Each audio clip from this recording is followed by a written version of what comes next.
metaverse tanpa batas negara, hukum tiap negara berbeda.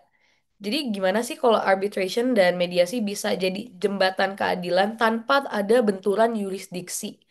Aku boleh bisa minta ke Prof. Supancana duluan?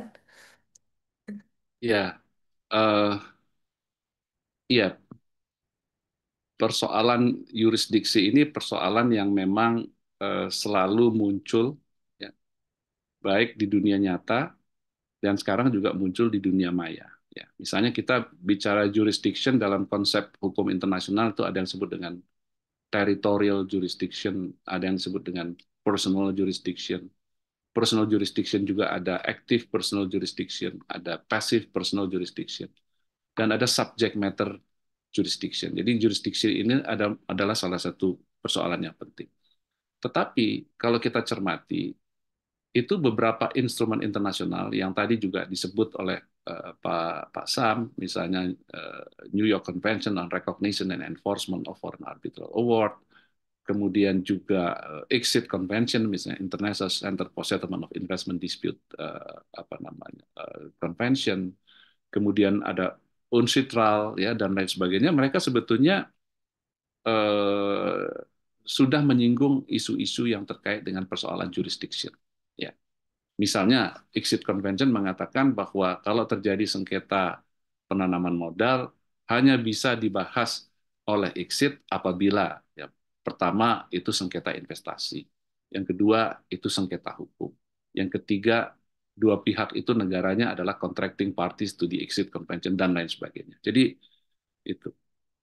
Nah, fakta sekarang kita ini hidup di dunia yang memang seamless, terjadi globalisasi, ya, interdependency among states dan lain sebagainya.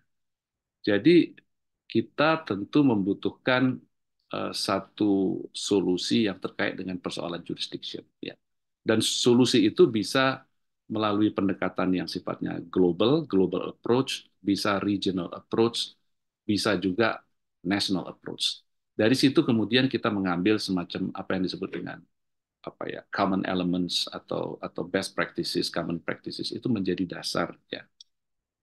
Dan yurisdiksi itu juga bisa disepakati oleh para pihak ketika mereka membuat perjanjian, ketika mereka merumuskan ketentuan tentang penyelesaian sengketa di perjanjian pokok dan lain sebagainya. Mereka bisa bisa menyepakati, ya, misalnya applicable law atau governing law dan lain sebagainya. Saya rasa itu, ya. Saya rasa itu tentang persoalan jurisdiction. Saya kembalikan pada saudara Jenar, ya. Baik, terima kasih ya Prof. Supancana. Boleh lanjut, Pak Samhut? Silakan. Iya, terima kasih Jenar.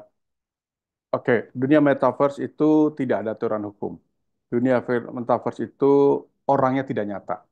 Dunia metaverse itu lintas batas dan tidak ada batas. Dunia metaverse itu tidak ada yuridiksi. Itu dulu, ya kan? Nah, sekarang eh, bagaimana dengan eh, penyelesaian sengketanya? Kuncinya ada di platform di metaverse itu sendiri. Tadi kita sudah dari Prof. Supancana saya sudah menyebutkan beberapa platform-platform yang mengakomodir mekanisme penyelesaian sengketanya dan itu juga ada sudah ternyata kasus-kasus yang bisa diselesaikan dan di platform-platform itulah yang mengatur di platform metaverse itulah yang mengatur bagaimana mereka mengatur penyelesaian sengketanya.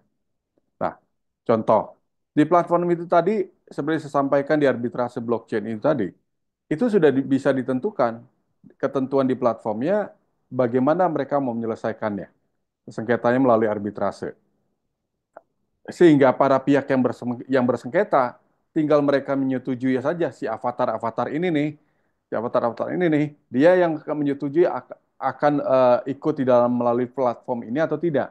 Dan kalau mereka sudah masuk ke dalam platform ini, maka suka nggak suka aturan di platform itulah yang akan mengatur mereka gitu. Nah, aturan platform ini tidak melihat yuridiksi negara, tidak menginduk kepada yuridiksi negara. Bahkan saya ada saya coba riset waktu itu ada mereka malah memilih seatnya di Panama tapi hukumnya hukum Inggris. Mereka bisa tentukan walaupun ini bertemunya di platform metaverse.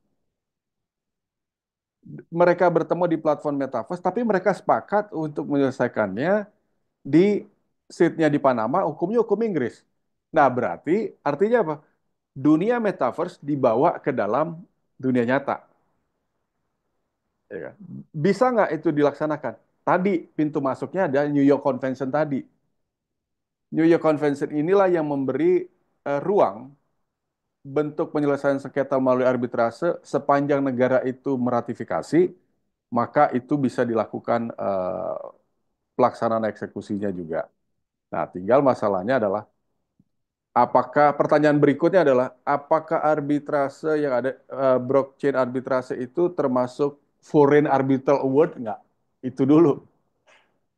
Apakah masuk dalam kategori Foreign Arbitral Award seperti halnya yang dimaksud dalam New York Convention. Nah, itu diskusi akan panjang lagi nih kalau untuk membahas itu.